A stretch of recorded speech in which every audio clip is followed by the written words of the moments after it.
Another thing, I will tell you right now, I'm a controversial professor. If you Google my name and the word tenure, you'll get a whole bunch of stuff.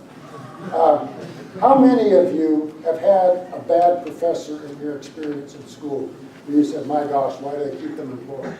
Okay, that's my issue with tenure. I'm the only guy I know of that's done this. I resigned it 20 years ago in Minnesota as a personal protest. And I have been offered tenure every time I moved. I won't take it. And recently, I was retaliated against it for it. I was about to get the highest honor on campus, which was a Horn professor, and the provost said no.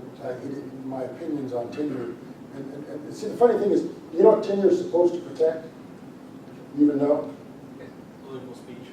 Academic freedom, right? Is that, what were the words you used? Political speech. Political, okay. Academic freedom is the term we use. But that's not what it's doing. It's just guaranteeing people jobs. 0.02% of professors ever lose their job once they get tenure. In business, it's 6 to 9% turnover for people not performing. You see the problem in higher education? And it's one of the things that's killing higher education in this country. So I took this position on it. My argument is my First Amendment right protects my academic freedom. Does that make sense? And so I'm saying tenure is not what it's, and academics will admit behind closed doors, yeah, it really is about job security. But who wants to give it up? But just as a principled decision, I gave it up. And so I've actually filed a First Amendment lawsuit against my employer for violating my First Amendment right, for saying that my opinions may be unfit. Unfit means that you're not mentally or physically able to do the job, so it's really bad to say that about somebody. Now, just so you know that how much I love higher education, I've gone on record that when I win, and I do plan to win, it's a very expensive litigation, I'm going to donate all my net proceeds, that is after I get my fraternity fees paid, I'm going to donate it back for student scholarship. So this is not but can you imagine the effect that's had on some of my friendships? Most of my friends have stuck with me. I've had some friends that have, and I use the example, I'm not going to use many Christ examples, but Christ had two friends but who betrayed him. Do you know who they were? Judas and Peter. Now see, Judas did it out of greed, Peter did it out of weakness.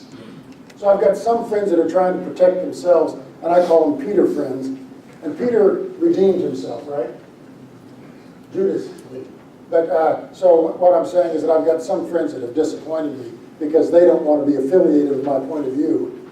But even the president of the AAUP, the union of professors, which I'm not a union member of, has said that I don't agree with his opinion, but he has every right to have it, which is all I'm saying. That's what freedom of speech is, and that's what academic freedom should be.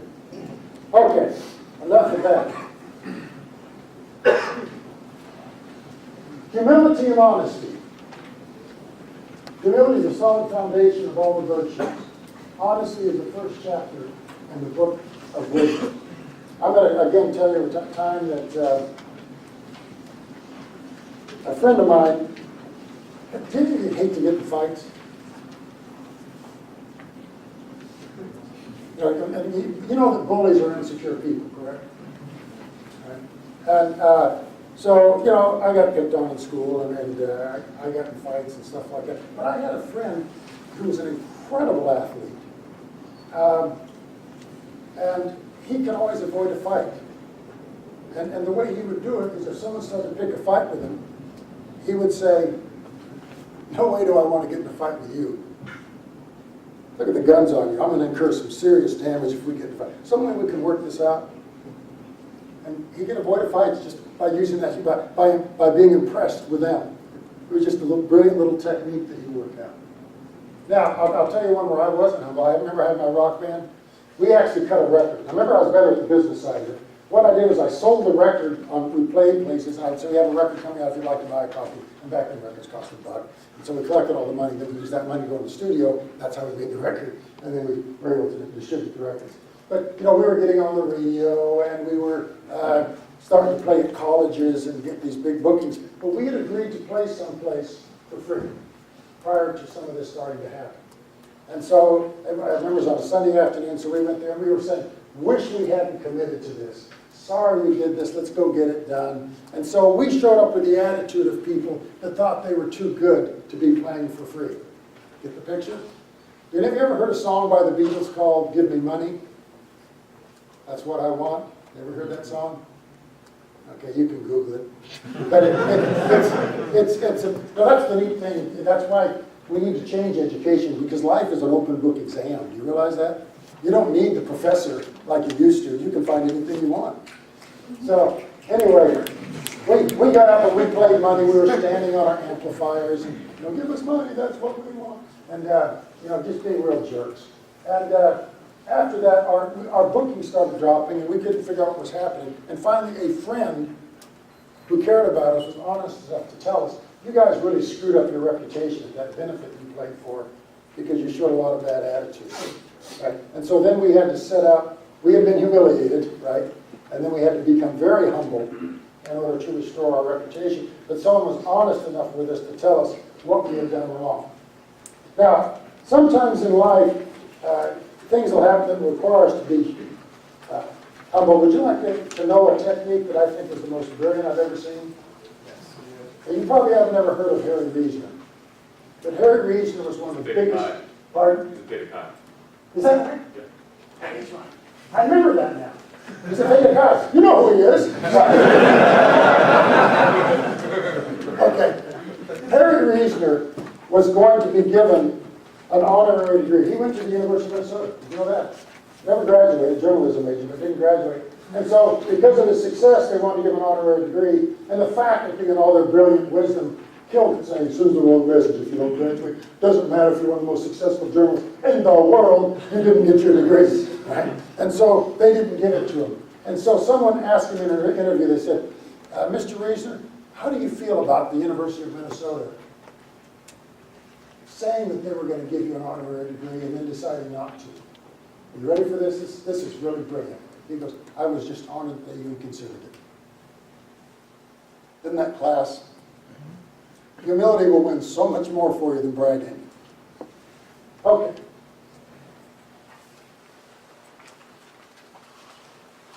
Respect. Consult your friend all things, especially on those with respect in yourself.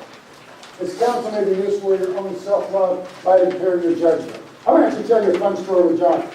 John would tell you, my co-author, one of the reasons he decided I was unworthy is because I showed him respect in a way that he thought was useful to him.